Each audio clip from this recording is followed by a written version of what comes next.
Informaticiennes et informaticiens, bienvenue dans cette vidéo. On va revoir ce qu'on a vu la dernière fois avec le logiciel GIMP de retouche photo. On s'était essentiellement basé sur le détourage, c'est-à-dire effacer les éléments d'une image qu'on ne souhaite pas. On va revoir ça sous forme de petits exercices. Alors vous avez reçu sur votre bureau le dossier GIMP. Si ce n'est pas le cas, merci de me le demander. Vous allez pouvoir l'ouvrir. Et on va commencer avec le premier document qui s'appelle étoile. Vous voyez, vous avez trois images ici. L'étoile sera pour le premier exercice, l'arbre et l'orage pour le second. Vous avez aussi un dossier qui s'appelle avancé, dans lequel se trouveront d'autres images un petit peu plus compliquées à retoucher, mais qui permettraient à ceux qui le souhaitent d'aller un petit peu plus loin, et de le faire. Alors, vous commencez donc par sélectionner étoile et comme GIMP n'est pas encore ouvert, vous pouvez faire clic droite et vous allez l'ouvrir donc ici avec GIMP 2.10. Très bien. Une fois que le logiciel est ouvert, on se retrouve donc avec cette image, euh, aussi visible ici dans les calques. Ce que je conseille toujours de faire, vous allez retoucher une image, on va vouloir certainement effacer des choses. Il faut systématiquement, directement, ici j'arrive sur mon image, je fais clic droite et j'ajoute un canal alpha. Voilà, une bonne chose de faite. Avant de s'amuser ici à enlever le fond, je vais vous demander de paramétrer votre logiciel pour euh, activer une fonction très pratique, c'est-à-dire pour changer la taille ici d'une brosse par exemple. Vous voyez, j'ai mon cercle ici relativement grand, et puis j'aimerais diminuer la taille, mais sans devoir venir systématiquement ici. Ça sera pratique quand je vais devoir peindre, etc. Des choses grandes, puis tout d'un coup des choses plus petites. Alors, pour paramétrer euh, ceci, vous allez vous rendre dans GIMP 2.10 ici en haut, vous allez dans Préférences. Une fois que vous êtes ici, vous allez chercher périphérique d'entrée, et si vous avez un petit plus, vous cliquez sur le plus, et vous devriez avoir contrôleur d'entrée. Voilà. Et vous venez sélectionner Main Mouse Wheel, c'est-à-dire la roulette de votre souris. Vous faites deux clics, vous avez une fenêtre qui vient de s'ouvrir. Et puis ici, on va donc définir que quand je fais défiler vers le haut, il va se passer quelque chose. Vous voyez, pour l'instant, il n'y a aucune action. Donc voilà, défilement haut, je fais deux clics, j'ai une nouvelle fenêtre qui s'ouvre, je vais aller dans Outils, et ici dans Outils, je descends, je descends, je descends, jusqu'à ce que je trouve taille de l'outil. Et là, vous allez sélectionner taille de l'outil, augmenter de 10. Donc quand vous allez aller vers le haut avec votre molette, par la suite, votre taille de pinceau, par exemple, va augmenter. Donc voilà, j'ai sélectionné, je mets valider, et normalement, vous devriez avoir défilement vers le haut, et dorénavant, Tool Size Increase Skip. Et maintenant, vous allez faire la même chose, vous allez sélectionner défilement vers le bas, deux clics, outils, et je recherche taille, et cette fois, je vais mettre diminuer de 10. Je valide, je ferme, ici, je peux valider. Et maintenant, si vous sélectionnez votre pinceau, que vous venez ici, si j'augmente, vous voyez que mon cercle augmente ou diminue en fonction de ma molette. Voilà, une bonne chose de faite. Maintenant, intéressons-nous au détourage. Vous avez deux types d'images. Des images très simples à détourer comme celle-ci et des images plus compliquées comme l'arbre que nous ferons par la suite. Ici, pour des images comme celle-ci, j'aimerais enlever le fond noir. Et bien pour ça, il existe un outil ultra efficace, on en a déjà parlé, c'est la baguette magique ou l'outil de sélection continue. Je vais cliquer dessus. Petit rappel, le seuil plus le seuil est bas et plus il va sélectionner uniquement des couleurs qui se rapprochent très précisément de l'endroit où je clique. Et plus le seuil est haut et plus il va aller gentiment englober des couleurs un petit peu plus éloignées que l'endroit où je viens de cliquer. Ici, on a deux couleurs, du noir ou du rouge. Je peux donc avoir un seuil relativement bas et je vais donc cliquer ici sur le noir. On voit, c'est entouré, mon cercle rouge est entouré, donc ma sélection est réussie. Raccourci à connaître, pour couper, pour enlever ma sélection, je fais commande X. Et on se rappelle, quand on voit un damier comme celui-ci, cela signifie que c'est transparent, qu'on a enlevé le fond, donc nous avons réussi notre objectif. Je fais de même avec mon étoile, commande X. Deuxième outil à retenir, maintenant j'aimerais désélectionner tout ça. Et ben, je vais faire commande majuscule A. Ça me permet de tout désélectionner. Si une fois je souhaite tout sélectionner, je fais simplement commande A. On voit ici mon cadre de mon image est sélectionné. Il a tout sélectionné. Voilà, maintenant je voudrais tout désélectionner. Je répète, commande majuscule A. Commande Z pour revenir en arrière, on s'en souvient. Démonstration. Commande Y pour refaire l'opération qu'on vient d'annuler. Donc là, par exemple, j'annule. Je reviens en arrière. Ah non, finalement, je veux conserver. Je fais commande Y. Ça, c'est à connaître. Commande X pour enlever. Commande C pour copier. Commande V pour coller. Et finalement, on vient encore de le voir. Commande majuscule A pour désélectionner. Commande A pour tout sélectionner. Voilà. Donc on en est là. Et vu qu'on en est là, on va ajouter un petit fond blanc à notre projet. Donc je viens ajouter un calque. Ici dans le calque, je pourrais rajouter un nom. Et puis vous avez remplir A. Alors si je mets transparence, je vais ajouter un calque comme celui-ci, donc avec le damier transparent. Et puis vu que là on veut ajouter un calque blanc, je pourrais mettre blanc. Je valide. Vous voyez là, j'avais pas désélectionné mon étoile, elle est toujours sélectionnée derrière. Donc je vais faire commande majuscule A, voilà. Mon calque blanc est dessus, donc logiquement mon étoile, je ne la vois plus. Je vais glisser ici dessous. Et puis finalement, je me dis, oh non, le blanc, je n'aime pas. Je prends mon peu de peinture, pardon. Je vais sélectionner une autre couleur, par exemple du jaune. Hop, je valide. Je regarde bien que je travaille ici et je peins. Voilà. On vient de voir donc la première méthode pour détourer une image, très simple comme celle-ci. Vous pouvez sauvegarder ou pas votre travail. Moi, je vais l'éliminer et je vais aller maintenant faire fichier et vous aussi ouvrir. Je recherche dans mon bureau le dossier GIMP révision. Je vais prendre l'arbre et je vais ouvrir. Voilà. Je dézoome.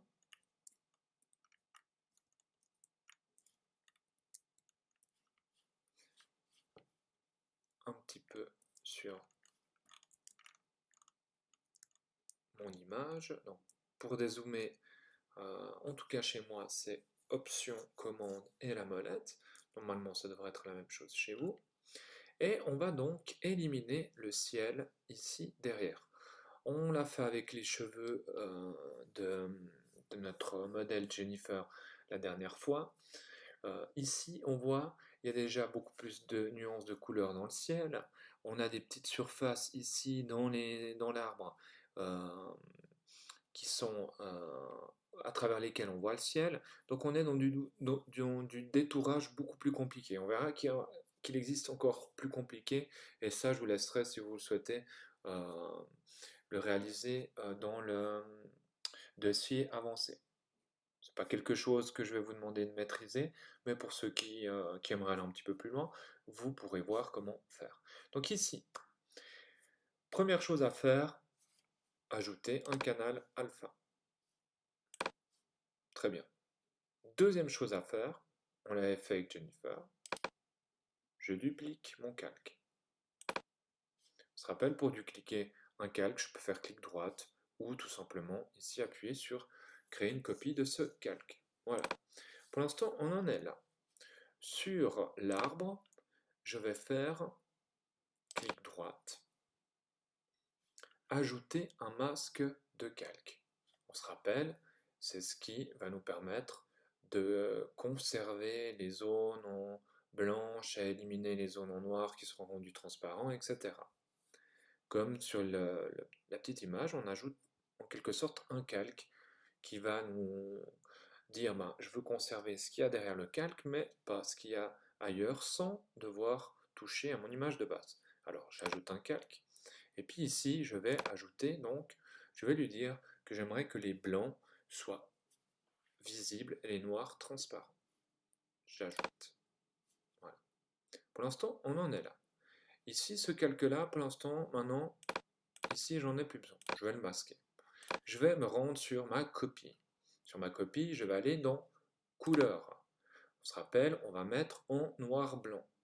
Donc je vais dans désaturation et je clique sur désaturer. Je valide. Et puis ensuite, on va donc accentuer les noirs et accentuer les blancs pour qu'on puisse distinguer facilement le ciel et l'arbre. Donc qu'est-ce que je vais faire? Je vais aller dans calque, couleur, pardon, et je vais aller travailler sur les niveaux. Et puis là, je vais faire en sorte de pousser mes blancs jusqu'à ce que mon ciel, à la limite, soit uni. Voilà. On voit ici, j'ai mon ciel qui est tout blanc. Et maintenant, je vais pousser le noir pour que les autres éléments deviennent de plus en plus noirs. Excellent. Et là, je constate déjà une chose, c'est que toutes les parties ici à l'intérieur de l'arbre où on voyait le ciel sont restées blanches et c'est parfait. Je valide. Maintenant, vous ne le faites pas, mais je vais vous montrer, je vais aller très vite, je reviendrai en arrière. Ici, ce que vous allez faire par la suite, on va inverser, on se souvient, pour mettre en blanc ce qu'on veut conserver, en noir ce qui devrait être transparent. Ensuite, je vais aller très vite pour vous montrer pourquoi il faut qu'on peigne encore 2-3 petites choses. Voilà. J'ai peint et on s'aperçoit quoi? Si pour l'instant on faisait une copie telle quelle des choses, on aurait quand même l'herbe ici qui est mi-transparent, mi-opaque. Donc c'est pas du tout ce qu'on souhaite. Pour le ciel, aucun problème, c'est nickel. Alors je reviens en arrière. Et normalement, comme moi, pardon, voilà, je suis allé trop loin, donc qu'est-ce que je vais faire, comme en Y, pour revenir en arrière? Très bien. Donc ici, on souhaite quoi? On souhaite que l'herbe soit visible. En tout cas sur ce qu'on va faire. Donc il va falloir que je peigne l'herbe en noir ici, où je pourrais faire couleur inversée. Pardon, je n'avais pas le bon calque sélectionné, voilà. Couleur inversée. Et puis maintenant, je prends mon pinceau. Vous voyez, en cliquant sur le noir-blanc, j'ai toujours les couleurs de base, noir et blanche. Ici, c'est la première couleur qui va compter, donc là, je vais peindre en noir. C'est pas ce que je veux, j'aimerais ici en blanc. Donc, je vais faire inverser avec ces deux flèches. Et, vous voyez, mon pinceau, ma brosse ici est toute petite. Pour peindre ici en blanc, je peux augmenter.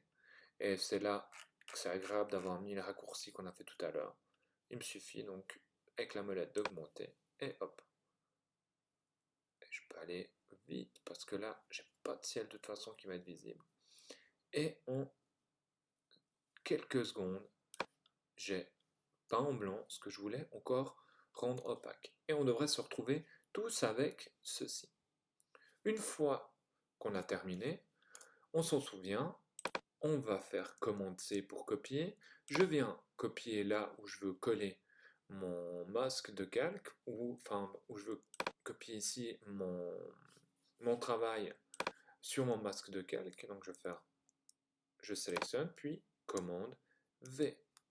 On a une sélection flottante qui apparaît, c'est normal, et on clique sur l'encre. Et si tout est juste, on a ceci qui devrait apparaître.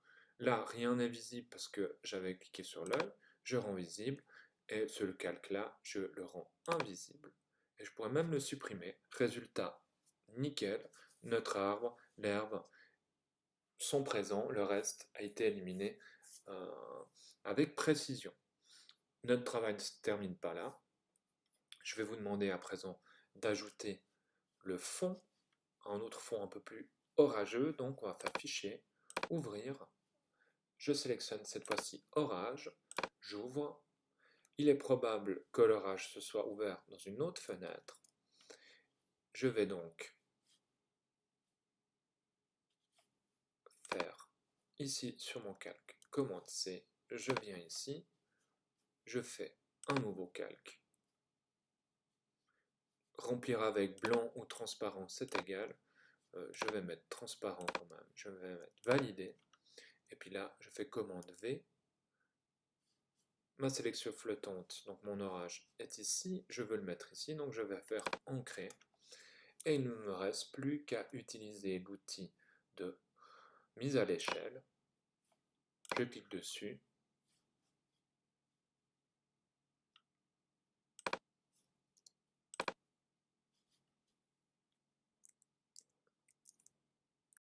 Le travail n'est pas terminé.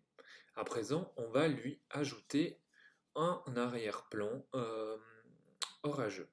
Donc pour cela, alors vous ne devriez pas voir cette fenêtre déjà ouverte. Voilà. Donc pour cela, on va faire Fichier, Ouvrir. Vous allez sélectionner l'image qui s'appelle Orage. Je vais l'ouvrir et elle s'ouvre donc dans une nouvelle fenêtre. Alors si vous n'appliquez aucune modification, vous pouvez directement copier cette image dans votre travail ici. Comment faire? Vous voyez, vous venez ici en haut, je clique, glisse, là, je viens là, vous avez normalement le plus qui apparaît et je relâche. Vous avez directement ici cette image-là qui est apparue dans les calques. Je prends à présent mon outil pour redimensionner. Je vais aller mettre mon coin gauche de mon image aligné légèrement à l'extérieur, comme ça je suis sûr qu'il n'y aura pas de zone où il n'y a pas de fond qui pourrait apparaître sur les bords. Et je contrôle ici que mon cadenas soit bien verrouillé. Je viens prendre la poignée ici en bas à droite. Voilà. Je mets mise à l'échelle. Logiquement, mon fond est passé devant. J'ai qu'à faire tac. Et on vient donc ici de réaliser un montage où on a donc détouré cet arbre et on lui a ajouté un fond différent. Pour ceux que ça intéresse, je vous laisse regarder la vidéo qui se trouverait dans le dossier niveau avancé. Pour rappel, ce que vous allez voir dans le niveau avancé n'est pas à connaître. Et pour les autres, je vous laisse travailler avec ce que vous venez de voir. Je vous laisse avancer dans la vidéo que qu'on a commencé à regarder ensemble sur notre chaîne. Je vais regarder avec vous. Donc ici, je vous rappelle, vous allez sur YouTube. Ensuite, vous pouvez mettre ESBPJ Morpheus. Une fois que vous êtes là, vous cliquez sur Morpheus, SBPJ, vous cherchez la playlist GIMP, et là, vous ne regardez pas celle-ci, mais GIMP 2.10. On s'était arrêté la dernière fois à cet endroit-là. Certains avaient appliqué le flou qu'il explique, d'accord? Je vous laisse donc ensuite reprendre à partir à peu près de la minute 10 jusqu'à la minute